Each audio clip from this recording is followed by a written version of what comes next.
Hello, today we are going to be learning all about bank evaluations. Now this is really one of my favorite topics and the reason why is because as somebody who was building out a property portfolio when I was in my 20s working in a call center, I was really broke and to be honest with you, I didn't have much money. And so what that meant was I had to be a lot more strategic, very, very particular on doing bank evaluations and finding out all the hacks and the tricks to pulling out every single last little bit of money out of my equity. So out of my evaluations and making my evaluations, getting the most out of it so that I could use that to move forward next. Because the smallest amount each evaluation can come back very differently. So here is some couple little tips and hints and tricks for you that I have learned over my years. All right, so first things first is I want to let you know is that banks actually really don't know what a property is worth either. And the reason why is because every single bank, there's over 440 different lenders in Australia, right? And they vary a lot, to be honest with you. So the fact that they vary so much in evaluation, that just shows you that they too evaluate them very differently and they look at them differently, they evaluate them differently. And what was the other thing I was going to say? Yeah, I'll leave it at that. So the next question is, well, then how do we know what it's really worth? So first of all, you need to get a gauge yourself. And sometimes that means going up to even 6 bank evaluations as well. So just before I go into that, there is a very big difference between a property manager getting an evaluation, because as a property manager, they are the people who are trying to get the most out of the sale, right? Because they're going to do it at what it could actually sell for, right? Whereas banks are the ones that are going to give you the debt to it, so they're always going to be a lot more conservative and be a little bit less. If you're an active investor trying to pull out equity, then the only person's evaluation that really matters is the bank. So sometimes I will actually go as far as getting 6 evaluations. Now, the reason why you would get that money is if the other ones have been quite low, but you think, and this is what I'm about to teach you in a minute, whereas you think that it's actually, that they've been way too conservative. And sometimes it depends also on the market in the moment. So sometimes when the market's doing really well, the banks are really nice and they give you a lot more and they're quite nice with their evaluations, whereas other times when the market is really not looking too shabby, they will be a lot more conservative than what they normally would, and they can just change this at any moment in time as well. So it's up to the lender. So if you aren't tight for capital and pulling out the last bit of money out of your equity, you might not need to go to this length. Me as somebody when I was young and trying to build out my property portfolio, and I suggest this for the younger people starting to build out their portfolio, is to be pulling out the equity as quick as you can, as fast as you can. And that also means understanding what is the gauge. How do I know what the bank has come back with is within a ballpark? And it's just purely comparison. So that comes to my next step, which is you need to get a gauge of it yourself. I personally don't need to do this anymore. As your property portfolio expands, you don't need to go and be this tight, or this I don't know if that's the right word I'm looking for, but yeah, you don't need to get this tight once you start to build out your portfolio and you've got numerous amounts of equities that you can pull from different properties to move you forward to the next deal. However, what you want to do is you want to understand, is the bank lowballing me or not, right? And to be able to do that, you can go onto realestate.com yourself and do a comparison yourself. So I've got a TikTok on it which goes into more detail. Let me know if you want to watch that TikTok. It goes for 1 minute and I actually show you what to do. But essentially what you're doing is you're going to the sold tab. So if you go onto realestate.com, you type in the suburb, there's a little box that says and surrounding suburbs. It's always pre-ticked. So make sure you untick that because you just want to search for properties sold in that exact suburb, not surrounding suburbs, because there's a big difference. So do that, and then you put in the same factoids about the property, such as, is it a 3-bedroom, 2-bed, 2-car, whatever. You pop that in, and you want to make sure that you don't go any further back. Then now you're going to start noting down the price, and this is what it looks like. But you want to make sure you don't go any more further back than 3 months into the past. So you don't want to go any more further back than 3 months. So what I mean by this is what an example looks like. So I start to write, because real estate will present the properties to you in a list of the sold time as well. So the date, you'll see the date when it was sold. It'll have like a month in there. So you don't want to go back any further than 3 months, because then it's not as relevant. So this is an example I did with one of my properties. So I just wrote down in order of the time that they sold. Then I arrange it on a notepad on my phone. I note down the actual pricing of what it sold for in order of those prices. And then what I do is as long as I can get somewhere between 10 to 15, if I've got enough, if there's at least 10 to 15 properties sold within the last 3 months in that area, that's a pretty good gauge. And then bang, right in the middle is typically what it is worth. You've got the high end, and what I like to do is just write a very quick summarization of very high level observation of comparing the property of the photos to compare to your property. So for example, this property at 385, it's most like my property, but also another property sold for 335 within the same sort of time frame also is most like my property.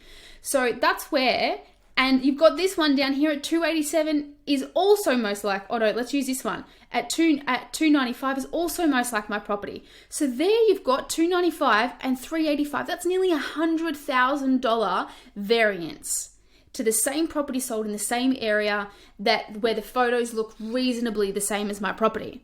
And so that's why I say bang smack bang in the middle is probably what is quite a good gauge. Now, here's some tips for getting it a little bit higher, which we're now going to move into. So first of all, it's also important to understand there's actually 3 different ways that banks do evaluations. These ways are doing a walk-in, so it's where the bank will arrange with your property managers to grab the keys and walk through the property. This isn't actually commonly done by the bigger banks. The smaller the bank, the more likely they are to do this walk-in. And then you've also got a drive-by or a curbside, which is literally where they don't need the keys, but they're just going to go for a drive past your house and stand out the front of the street, have a look at the area.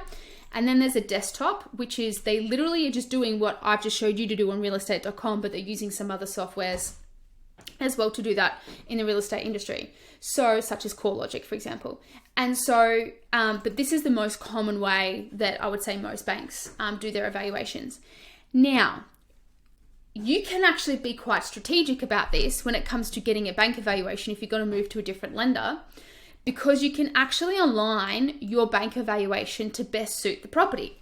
So if you're able to go to the broker or go to the bank and ask them, now again, this is getting quite involved in the evaluations. I used to do this at the start of my property journey, but I would not spend the time doing this anymore. But again, most people would have to, at the start, do the same sort of thing, repeat what I did. And so what I mean by aligning it is understanding how is this bank going to do their evaluation? Okay. They also typically, if they are walk-ins, they actually typically outsource to a contractor. So they have a contracting license, like evaluators actually go out who have their own separate license and they work for different banks. So you want to understand how they're going to do it. Because say, for example, you have a really brand new house in a really shitty and rundown sort of suburb, then it's probably in your best interest to have someone go in and do a walk-in, because the weight of the rest of the houses in the area from a desktop is probably going to weigh your property down. And then the opposite is true is if your property is run down. So if you have really run down old sort of properties, but in a pretty reasonably nice area, then you probably want to make sure that they're actually going to do more like a desktop evaluation, because then the average of the rest of that suburb is probably going to bring the weight of your evaluation up a little bit higher. Just need a breather. Now, the next thing is when do you go to the bank directly to get an evaluation versus going to a broker? Now, if you've ever listened to me before, you would know that that the most important person you have on your team is a broker from a strategy perspective, because they're like your lawyer, right, to sell you on paper. However, the only time I would actually go to a bank or to a lender aside from a broker, as opposed to a broker, would be to get evaluations, is to pull out equity. That's the only time, but I would still use my broker in conjunction with that. And believe it or not, the reason why is because banks actually give you a completely different evaluation. They can give you a higher evaluation to compare to the broker, even if it's the same lender. So for example, let's just say, I've done this numerous amounts of times. People think that this is bogus, isn't true. I've had so many clients do it. I said, go, prove me wrong. And I've been proven right every single time it's worked, and I've done it for myself. For example, let's just say you go to the broker and the broker's going to go to your bank. Let's just use CBA, and CBA come back and say your property's worth $350,000. But then if I was to walk into the door and go to the exact same branch of CBA and walk in and say, they sit you down and they ask you, how much do you think it's worth? And I'm not joking you when I say this. There's a word for it, but I don't know what they call it in the banking industry. I forgot. But there's actually a word where they can just take your word for what it's actually worth. I'm not joking. They actually take your word. So you can take a word for it as long as it's within reason. So you could turn around and say, well, I think it's worth $380,000. And then they'll give you the equity based on $380,000. And they'll say, okay, no worries. We'll note it down that it's worth $380,000.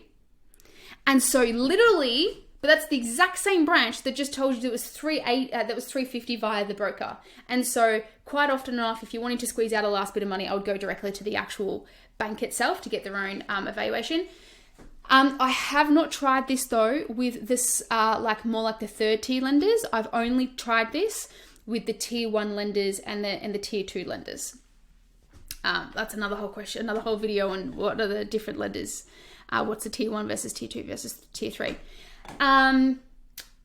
Another thing that I also want to talk to you about is if you are at the start of your building out your property portfolio, like I said, you want to get momentum and go quickly.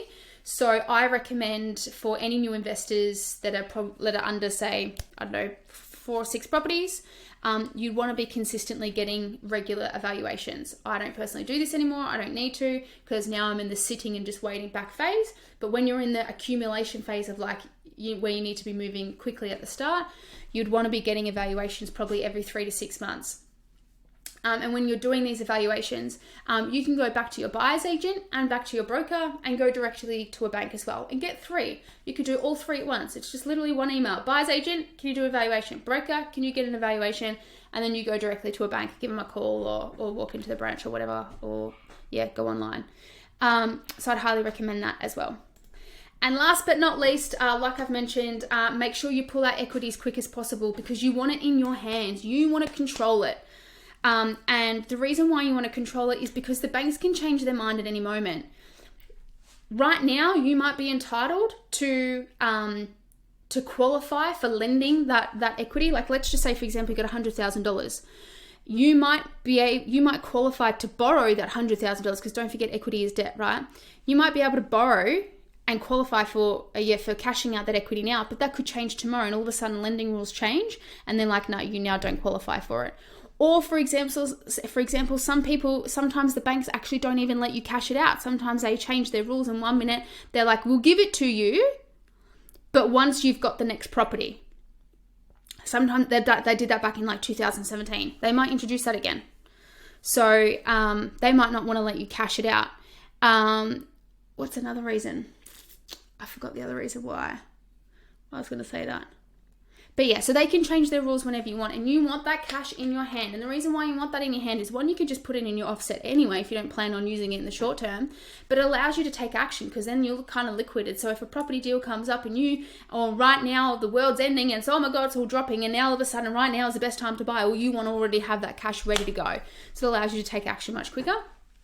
And then finally, last thing is, with most lenders, the minimum amount of equity that they'll allow you to cash out is about 10K.